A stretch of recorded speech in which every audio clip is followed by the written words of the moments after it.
Not good enough. That's what Charles Barkley jokingly told Kenny Smith on national TV.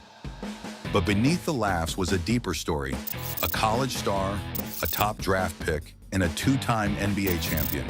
So why does it feel like Kenny Smith's career is still overlooked?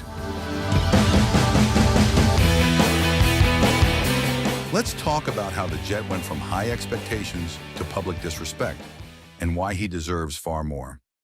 Kenny Smith's basketball journey began at the University of North Carolina from 1983 to 1987, where he quickly became an integral part of the Tar Heels.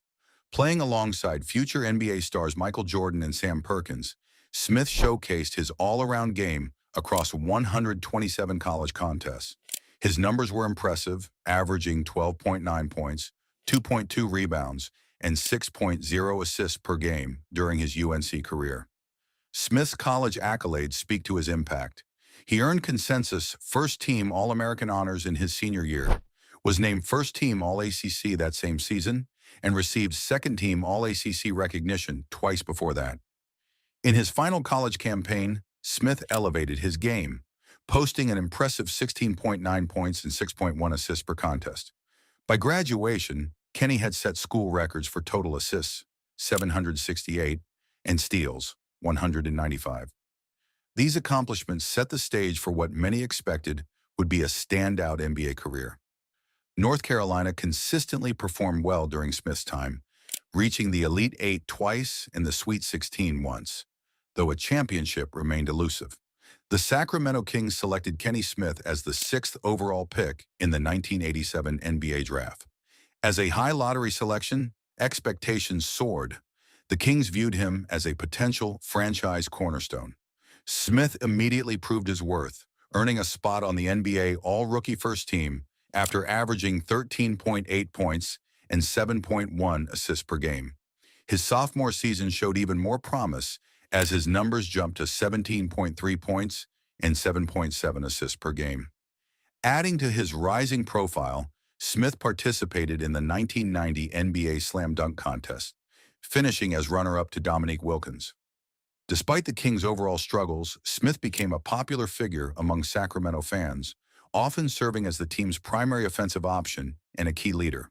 So where did the narrative start to turn? Midway through the 1989-90 season, Smith's time with Sacramento came to an abrupt end when he was traded to the Atlanta Hawks. The Kings' justification? They needed to strengthen their front court due to injuries to players like Ralph Sampson and Purvis Ellison.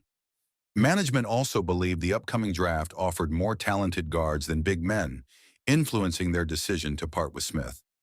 The trade marked a dramatic shift in Smith's career trajectory.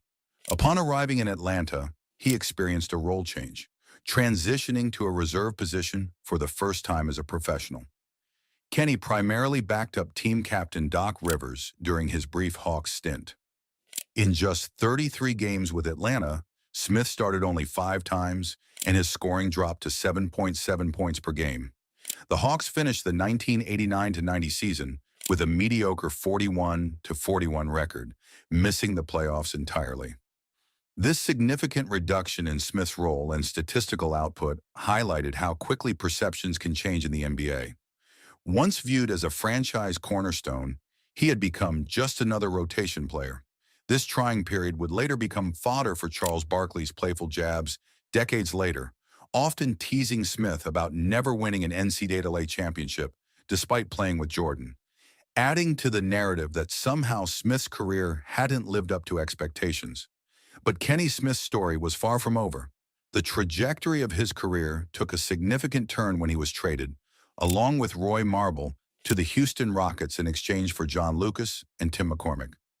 In his first full season with Houston in 1991, Smith made an immediate impact, averaging a career-best 17.7 points per game, while leading the team in assists 7.1 and free throw percentage .844.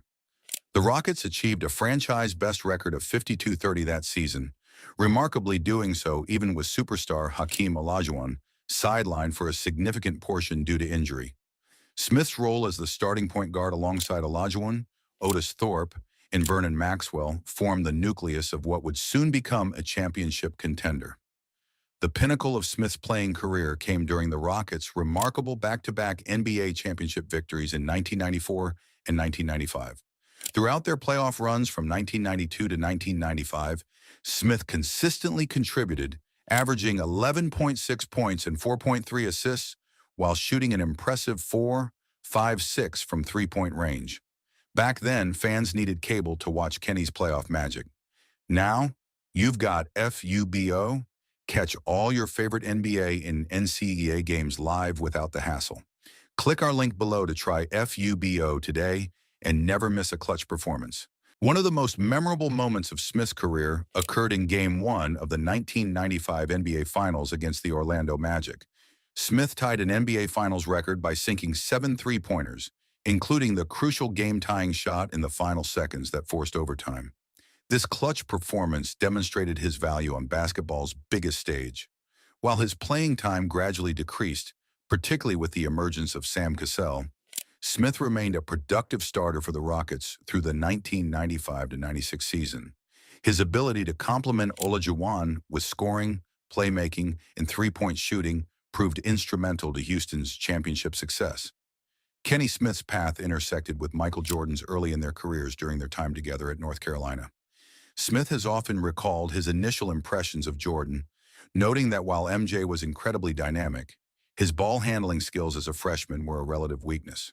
Smith would jokingly tell Jordan during early practices that he could easily guard him due to this perceived limitation.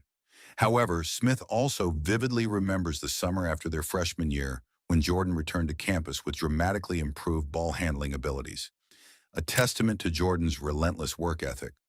While both achieved significant success, their NBA careers took dramatically different paths. Jordan became a global icon and basketball legend, while Smith carved out a role as a valuable championship contributor. In their head-to-head NBA matchups, Jordan held a 10-6 advantage over Smith.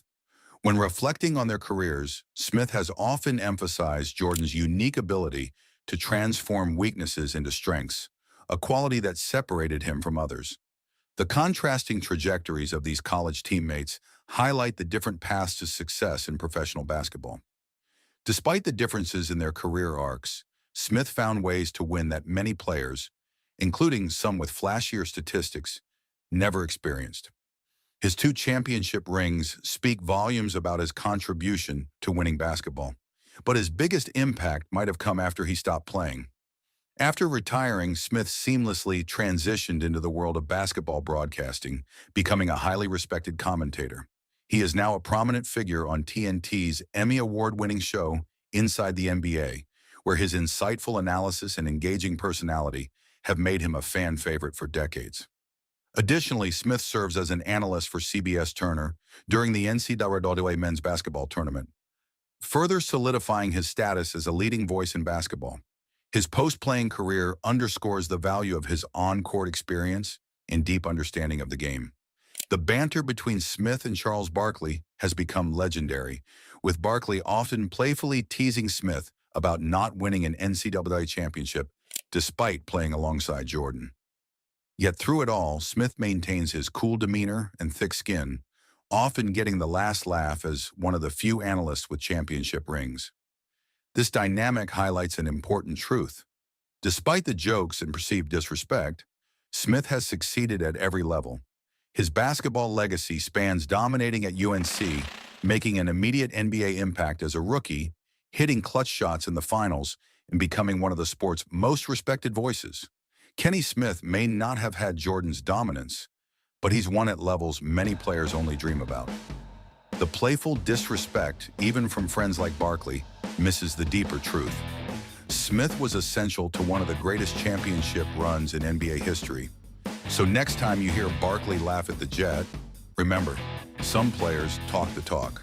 But Kenny Smith, he walked it.